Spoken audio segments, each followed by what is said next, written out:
किसी घने वन में एक बहुत बड़ा शेर रहता था।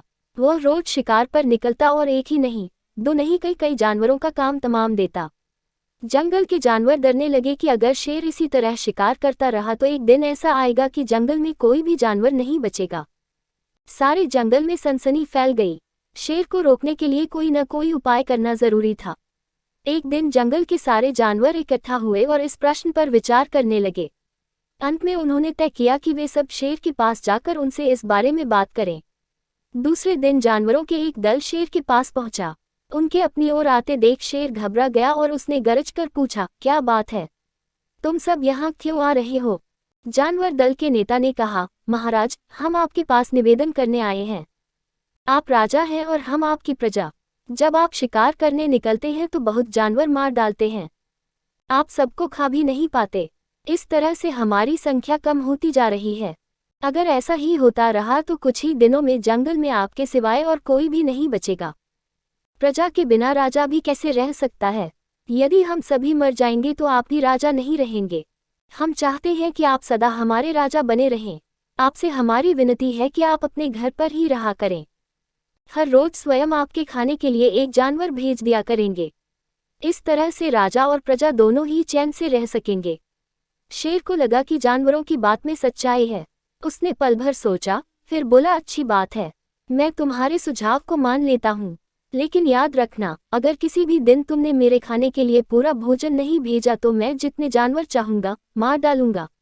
जानवरों के पास तो और कोई चारा नहीं, इसलिए उन्होंने शेर की शर्त मान ली और अपने अपने घर चले गए। उस दिन से हर रोज शेर के खाने के लिए एक जानवर भेजा जाने लगा। इसके लिए जंगल में रहने वाले सब जानवरों में से एक एक जानवर बारी बारी से चुना जाता था। कुछ दिन बाद खरगोशों की बारी भी आ गई।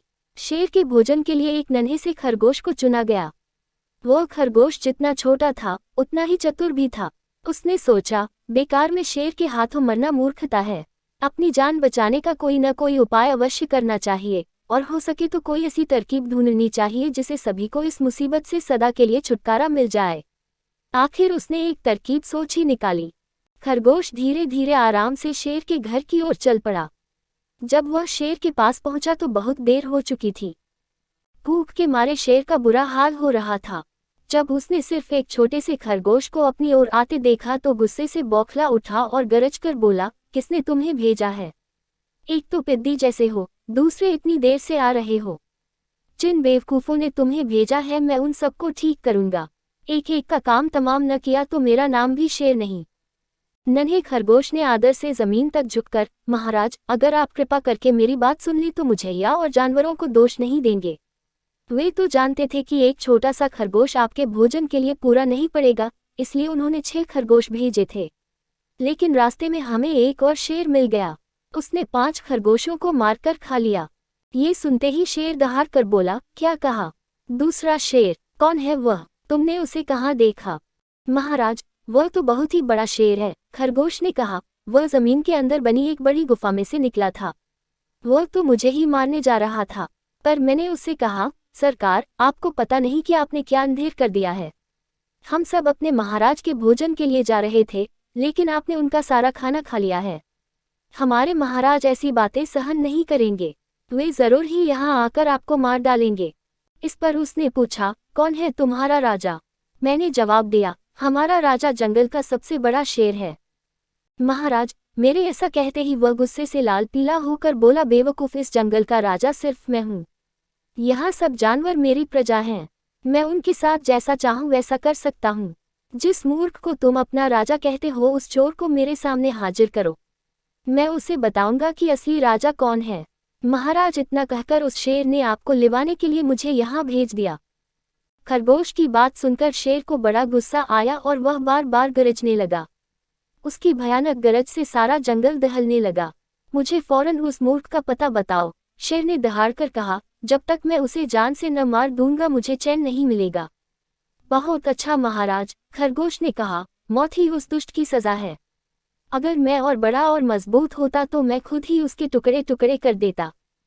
चलो, रास्ता दिखाओ, शेर ने कहा। फौरन बताओ किधर चलना है।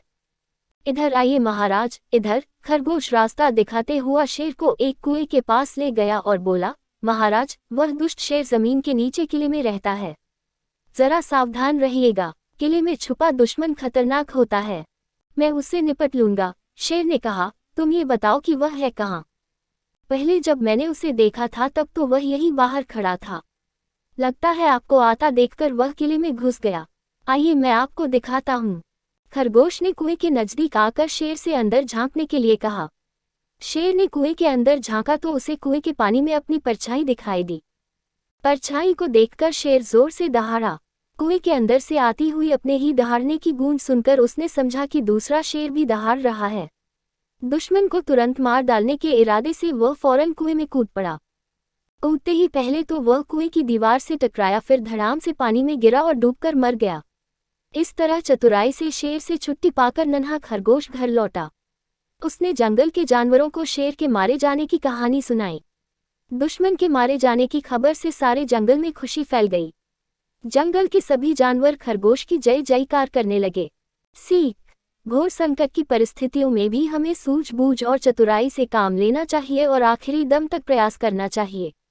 सूझबूझ और चतुराई से काम लेकर हम भयंकर संकट से उबर सकते हैं और बड़े से बड़े शक्तिशाली शत्रु को भी पराजित कर सकते हैं।